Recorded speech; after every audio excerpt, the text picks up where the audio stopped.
Hello everybody and welcome back to the channel. My name is the Prince of FNAF, and if you're new here, please consider subscribing, and also be sure to hit that notification bell. That way, you'll indeed be notified for any awesome videos like this in the future.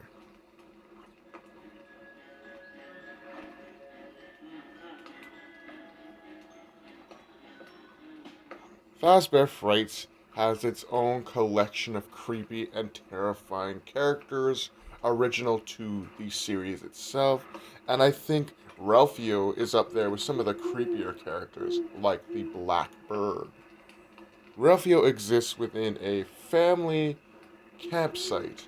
Now, if you don't know what I'm referring to, if you've never been in Chilliwack here, we do have one at Cultus Lake, and it's just a huge area full of like different RV parking spaces and different campsites, and you can go there, and there's like 50 million people there, all enjoying the lake and the thrills of camping and being in the outdoors. They're a really fun thing.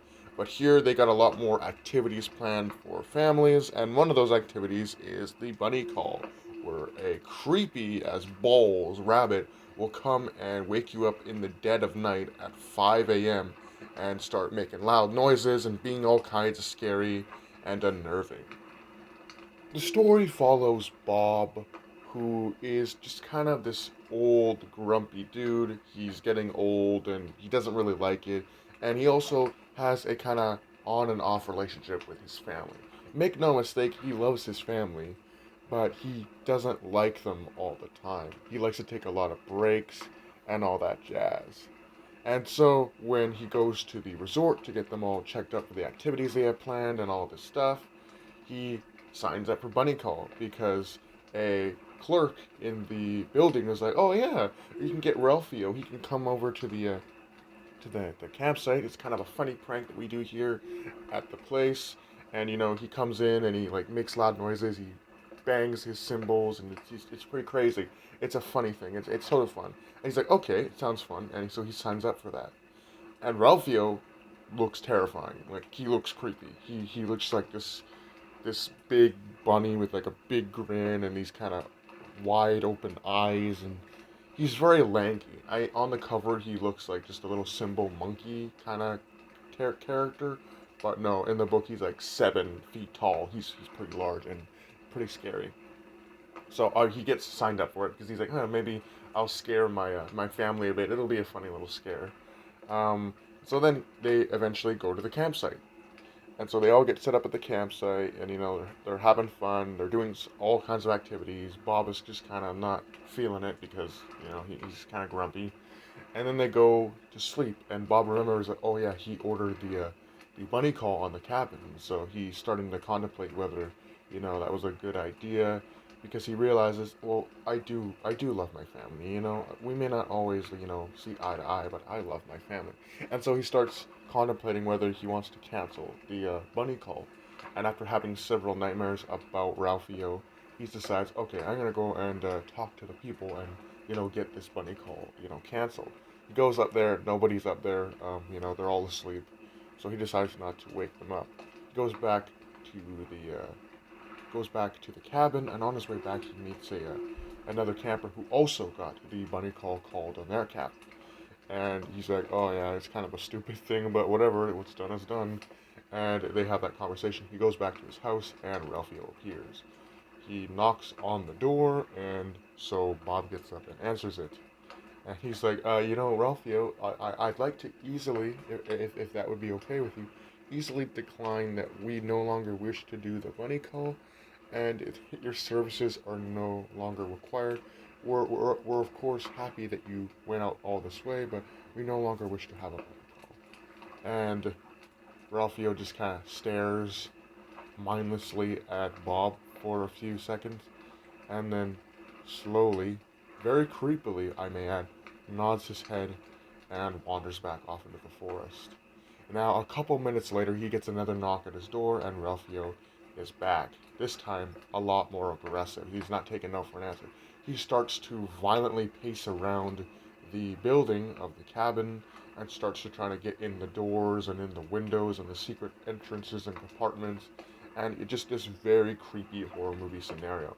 This bunny creature is trying to breach his cabin, and so he now realizes, oh my god, this is serious. What if he does get in the cabin? What if he hurts my family? I can't let this happen. So what he ends up doing is he ends up fighting Ralphio. Is like, get out of my cabin, man. What are you doing? And he starts smacking him with tennis rackets, and Ralphio starts bleeding.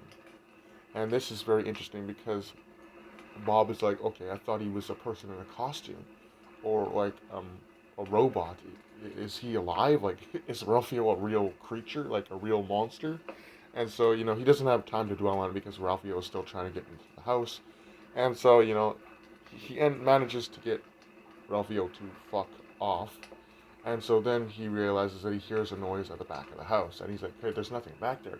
And he goes, oh wait, there's the upper window in the loft where my two boys are sleeping. So he runs up there, and as he gets up there, he just stares in horror as Ralphio is just sitting in the loft window, slowly rising. He slowly opens the door and reaches into the room. But then, by the time this happens, it hits 6 a.m., and the sun is starting to rise up above the trees, and Ralphio makes his retreat. Now, this is very scary because after this event, they all go to the big, morning meetings, where they get the announcements for the activities and stuff. And one of the main counselors says that the person who was supposed to do bunny calls overslept, so unfortunately, there are no bunny calls, and we're sorry about that. And this is what makes it really scary. So if the one counselor that was supposed to dress up in the Ralphio costume and supposed to go to the cabins and make all kinds of spooky noises and stuff and wake everybody up in the dead of night, if he was sleeping, who was Ralphio? And better yet, why was Ralphio bleeding like an actual animal? It's a question that's never answered and just kind of left you to ponder. But at the end of the story, Bob loves his family, no question. He's had a renewal. He's not grumpy anymore. He realizes that he truly loves his family, and he appreciates them a lot more because of the traumatic experience he went through with Ralphio attacking him in the cabin and all that jazz. It's a really nice story, kind of about, giving you a new lease on life. And Ralphio is just kind of more of a creepy character. It never explains, if Ralphio was haunted or if he's just an actual creature, an actual monster within fazbear Frights, or if, it was just, the guy in the suit and then they just pretended that he wasn't actually in the suit. It's never answered, but it's still a really cool story. Ralphio is extremely creepy. He never talks, but he does kind of creepily acknowledge and concur with questions that are being asked to him. So he's obviously intelligent. He just doesn't talk, which I guess makes him more creepy because his intents are just kind of, up in the air. But let me know what you guys thought about Ralphio. Do you think he was creepy? And with that being said, do take care and have a great night.